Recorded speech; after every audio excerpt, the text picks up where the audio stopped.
ఒకప్పుడు సాఫ్ట్‌వేర్ జాబ్‌లంటే very decent good paying jobs అని ఉండేది. చాలా సెక్యూర్ ఉండేది. ఒకసారి జాబ్ వస్తే ఇంకా సెట్ అయిపోయినట్టే లైఫు. ఇంకా మంచి డబ్బులొస్తాయి, బాగుంటుంది.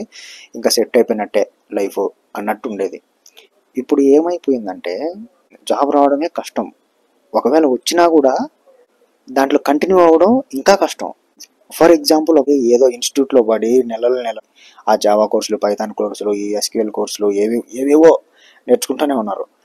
కష్టపడి నలిగి ఒక జాబ్ తెచ్చుకుంటే దాంట్లో సర్వైవ్ అవ్వడానికి నానా తంటాలు పడాల్సొస్తుంది. ఫ్రెషర్స్‌కి జాబ్ ఇవ్వాలంటే ఏదో వాళ్ళ కంపెనీ షేర్లు వాళ్ళకి వాటా ఇచ్చినట్టు ఫీల్ అవుతారు. అది ఏందో అసలు అర్థం కాదు. ఫ్రెషర్‌లకి ఇంటర్వ్యూస్‌కి కండక్ట్ చేయడానికి కూడా రెజ్యూమ్‌లో ఎక్స్‌పీరియన్స్ చూస్తున్నారంటే ఇంక ఏమనాలి. కరోనా నుంచి, కోవిడ్ నుంచి రిసెషన్ నడుస్తా ఉంది. రిసెషన్ అంటారు. కానీ హైరింగ్ మాత్రం జరుగుతూనే ఉంది. రిసెషన్ ఉంటే హైరింగ్ ఎట్లా తీసుకుంటారు? అది కాకుండా 30-40%, 50% హైక్‌లు ఇచ్చి మరీ తీసుకుంటున్నారు ఎక్స్‌పీరియన్స్ ఉన్నోళ్ళని. రిసిజన్ అంటారు. కానీ డబుల్, త్రిబుల్, ఫోర్టబుల్ ప్యాకేజెస్ ఇచ్చి హైరింగ్ చేసుకుంటారు. ఈ లాజిక్ ఏందో అర్థం కాదు. అసలు నిజంగానే రిసిజన్ ఉందా అని డౌట్ వస్తుంది నాకు ఒక్కొక్కసారి. రిసిజన్ ఉంటే మరి ఇంత ప్యాకేజెస్, ఇంత హైక్స్ ఇచ్చి ఎలా రిక్రూట్ చేసుకుంటారు?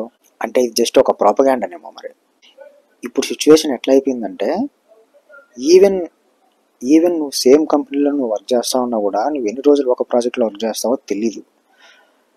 బడ్జెట్ కన్స్ట్రెయిన్ అని చెప్పి బెంచ్కి మూవ్ చేస్తారు. బెంచ్ పాలసీస్ అన్నీ చేంజ్ అయిపోయినాయి. ఇంతకుముందు 9 months ఉండేది బెంచ్ పాలసీ. దాన్ని 60 daysకి తెచ్చినారు. 60 days నుంచి మళ్ళీ 45 daysకి తెచ్చినారు. ఇప్పుడు ఆ 45 days నుంచి మళ్ళీ 30 days చేస్తారేమో మరి తెలీదు. ఈవెన్ ఇంటర్నల్ ఎంప్లాయీకి కూడా సేమ్ కంపెనీలో కొన్ని ఇయర్స్ వర్క్ చేసి ప్రాజెక్ట్ నుంచి రిలీవ్ అయ్యి బెంచ్లో ఉండి మళ్ళీ ఇంకొక ప్రాజెక్ట్లోకి వెళ్ళాలి అంటే లిటరలీ 3 interviews కండక్ట్ చేస్తున్నారు. 3 rounds ఆఫ్ ఇంటర్వ్యూస్ కండక్ట్ చేస్తున్నారు. ఏంది? సేమ్ కంపెనీలో వర్క్ చేస్తున్న ఎంప్లాయీ ఇంకొక ప్రాజెక్ట్లోకి మారడానికి. పేరుకేమో మెయిల్స్లో ఏమో we are family, we are so and so company family అని మెయిల్స్లో వస్తాయి. కానీ రియాలిటీకి వచ్చేటప్పటికి సేమ్ కంపెనీ ఎంప్లాయీ అనేలా కూడా ట్రీట్ చేయరు వాళ్ళు. అప్పుడు ఐటీ ఎంప్లాయీస్కి ఇప్పుడు ఐటీ ఎంప్లాయీస్కి కంపేర్ చేసి చూస్తే ఇప్పుడు యూజ్ అండ్ త్రో లాగా అయిపోయింది. పలానా పని చేయించుకున్నాం 2 నెలల 3 నెలల అయిపోయింది, చేసిన పక్కన పడేసే అన్నట్లు అయిపోయింది. యూజ్ అండ్ త్రో లాగా అయిపోయింది. ఏదో ఒక టిష్యూ పేపర్ లాగా ఆ పర్పస్కి యూజ్ చేసి పక్కన పడేసేటట్టు అయిపోయింది. ఇప్పుడు ఒక కంపెనీలో చేసే హెచ్ఆర్ఏ ఇప్పుడు ఎవరైతే మనకి కాల్ చేసి మనకి స్క్రీనింగ్ కాల్స్ వస్తాయో ఆ హెచ్ఆర్ఏ 10 కంపెనీలు మారుంటారు. 10 ఏళ్లలో 10 కంపెనీలు మారుంటారు. కానీ వాళ్ళు మనల్ని మళ్ళీ ఏ క్వశ్చన్ చేస్తారు? Why are you switched this many companies అని ఈజీగా అడుగుతారు. మొన్నటి వరకు ఒక్కొక్క డిపార్ట్మెంట్ ఒక్కొక్క టీం ఉండేది సపరేట్గా.